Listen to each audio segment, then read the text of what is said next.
We're stepping into one of the most important parts of this course, theoretical perspectives in sociology. This section introduces the major frameworks sociologists use to interpret the social world. Think of these theories as lenses.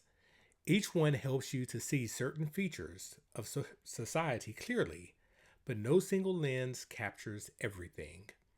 By the end of this lecture, you should understand how the three major perspectives, structural functionalism, conflict theory, and symbolic interactionism, approach the study of society.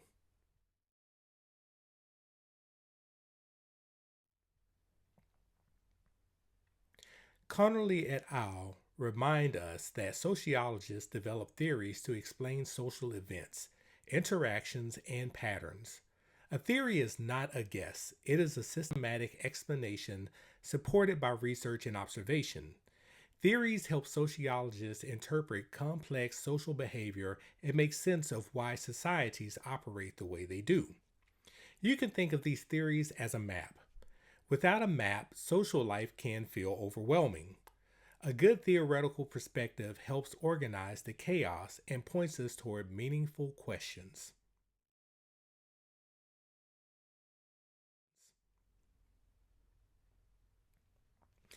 The first major perspective discussed in the text is structural functionalism, often linked to Emile Durkheim and later theorists like Talcott Parsons. According to Conerly et al., this is a macro level perspective that views society as a system of interrelated parts working together to maintain stability. A structural functionalist would say that every part of society, whether it is the family, education, religion, or the economy, has a function. Some of these functions are obvious, which the textbook calls manifest functions, and others are unintended, which are known as latent functions. Let's take education as an example. Its manifest function is to educate and socialize young people.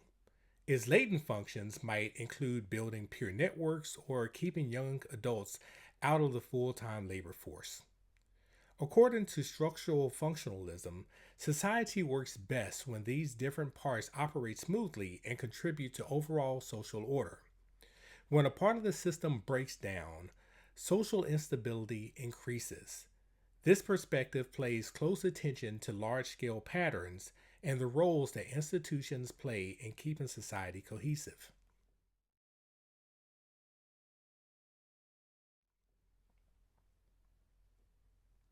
Next is conflict theory, which is also a macro level perspective. As Conerly et al. Explain, conflict theorists view society as a competition for limited resources. This perspective traces its roots to Karl Marx, whose work centered on class conflict between groups with different amounts of power and economic control.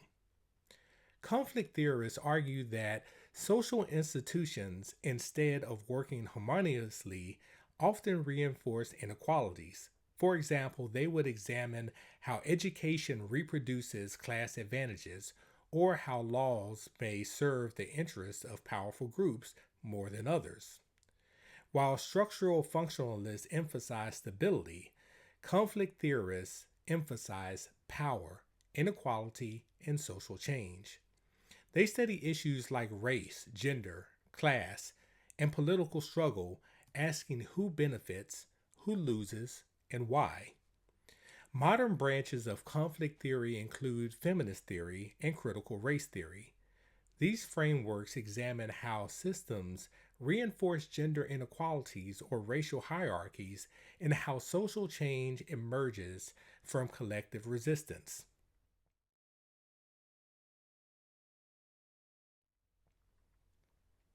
The third major perspective is symbolic interactionism, which operates at the micro level. According to Conerly et al., symbolic interactionists study how individuals communicate and create meaning through symbols, language, and social interactions. This perspective focuses on face to face relationships, shared meanings, and the social construction of reality.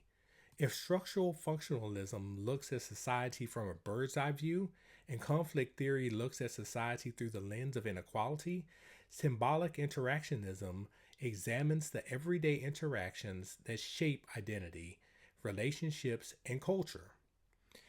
The text highlights the work of George Herbert Mead, Herbert Bloomer, and Irving Goffman.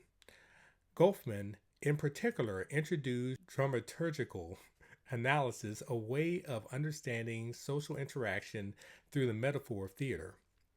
He argued that people perform roles, adjust their behavior depending on their audience, and use cultural scripts to guide their actions. Symbolic interactionism also underlies constructivism, the idea that reality is built through shared meanings. This approach explains why definitions of deviance vary by culture. What one society sees as normal, another may see as deviant.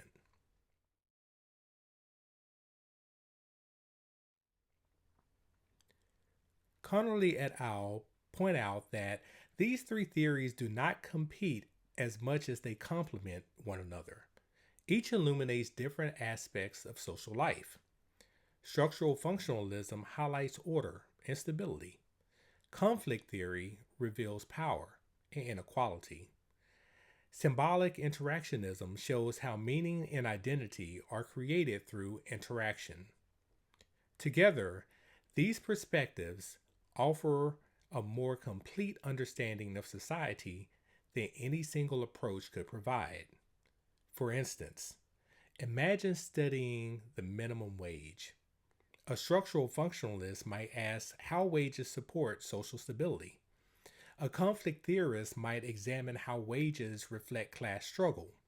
A symbolic interactionist might explore how people's identities and interactions at work are shaped by their economic status. All three are valid, and all three contribute something unique.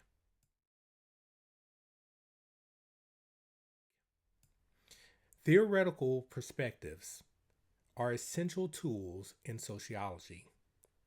They provide frameworks for interpreting evidence, forming hypotheses, and understanding social behavior.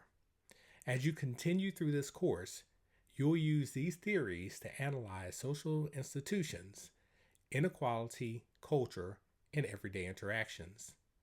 In our next lecture, we'll turn to section 1.4, Why Study Sociology, and explore how sociological thinking applies to real world problems and professional paths.